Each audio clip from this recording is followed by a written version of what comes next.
rumesbak naman si Senate President Pro Tempore Panfilo Lacson sa hamon ni Senator Amy Marcos na sabunutan at tila pasaring o sabunutan na lang at tila pasaring sa kanyang kasarian. Ito ay magkaugnayan sa palitan ng komento ng dalawang senador kaugnay sa umunoy pork barrel funds para sa 2026 national budget at mga puna sa Senate Blue Ribbon Committee na hawak ni Lacson. Ayon kay Lacson, tila ipinapahiwatig ng senadora na siya ay bading at piluka lang ang kanyang buhok kaya naghahamon ito ng sabunutan. Ngunit pagbibigay din ni Lacson totoo at hindi wig ang kanyang buhok at lalong walang peke sa kanyang buong pagmumukha. Nilinaw rin ng Senate President Pro Tempore na hindi siya bading, hindi siya bakla at pabiro pang bumanat na kung totoo ito wala sanang makikita si Senator Amy Marcos na macho sa mundo.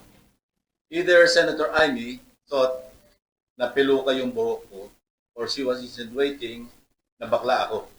Kaya siya nagamon ng sabunutan. On both counts, I say nothing can be farthest from the truth. Una, hindi po piluka ang aking buhok. Idugtong ko na rin na walang peke sa mukha ko. Hindi rin pustiso ang ngipin ko. My teeth are all mine. Ulitin ko, walang peke sa anumang bahagi ng aking mukha. Pangalawa, lalong hindi ako bakla.